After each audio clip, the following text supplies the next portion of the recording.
What is up, my friends? You are very welcome along to today's transfer news roundup, and there's actually been quite a few stories to go through today. So what I'm going to do over the next 8 or 10 minutes is give you those stories, as always asking you to let us know your thoughts in the comment section. Drop a like on the video, and most importantly, look up in that corner. We're only 12,000 subscribers now away from 250,000, so if you haven't hit that subscribe button, please do.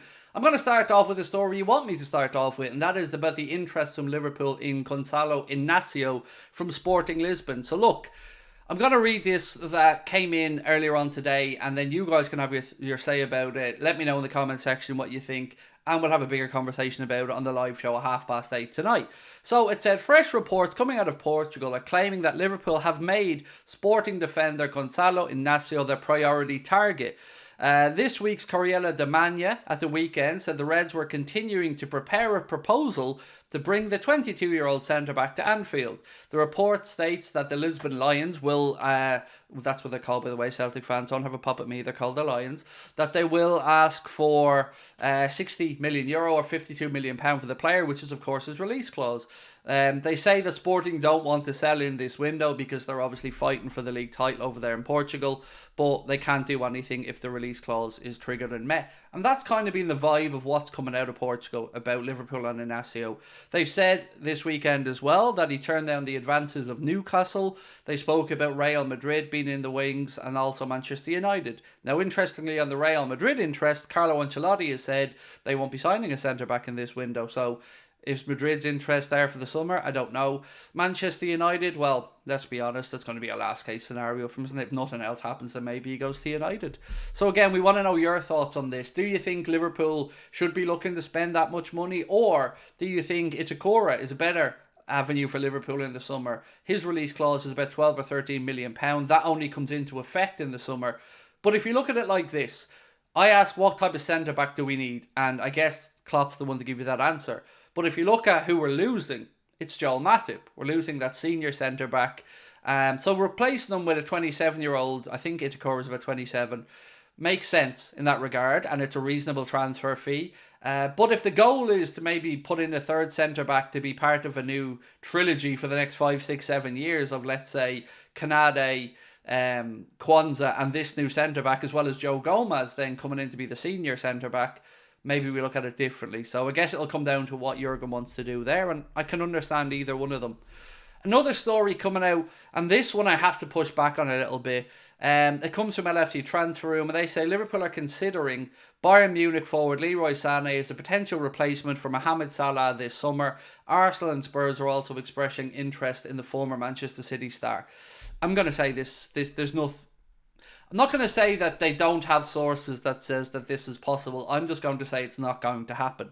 For numerous reasons. The most important one I can say at this point would be his injury record.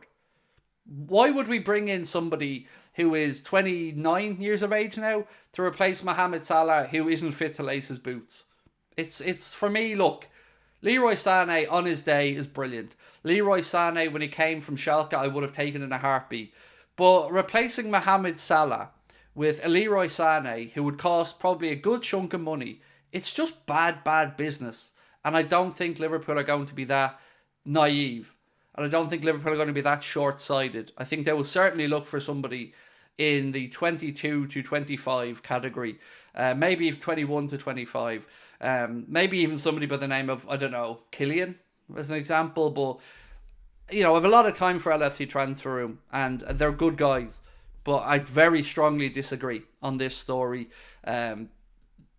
Yeah, I just don't think he's going to end up at Liverpool. Whether he ends up elsewhere, maybe somebody else wants to overpay, fair enough, but it can't and should not be Liverpool. So, a few other bits and pieces around transfers. One with a potential outgoing from Liverpool Football Club. I mentioned this in the stream earlier on today. Daniel Farke and Leeds, according to Footy Insider, are looking at trying to sign Mateusz Musialowski from Liverpool.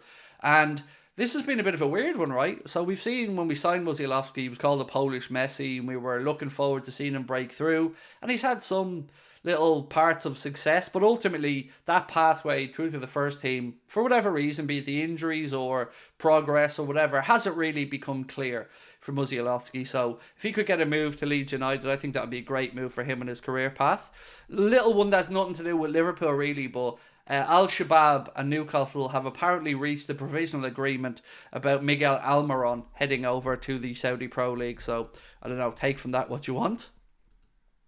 Liverpool and Bayer Leverkusen have sent scouts to watch Bilal El Kanous from Genk, according to an outlet today in transfer sector on social media as well. I've put this one up. Now, I've got to be honest, guys, I've got absolutely no idea who Bilal El Kunis was, or Canis, excuse me, but I'm sure you guys will be certainly better placed than me, so feel free to let me know in the comments section if you know anything about this kid. I really don't know much about him at all, to be honest, but I know that there's been a lot of talent come through the league in Belgium. I mean, insert Mr. McAllister in there, his brother.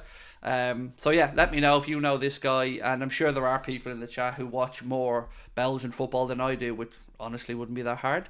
A little bit of an update there. Gallagher on Ref Watch said about the tackle from Kluivert on Diaz. He said, of course it's a red card. Any idiot can see it's a red card. I don't know what Tierney... No, he didn't say that. Of course he didn't say that.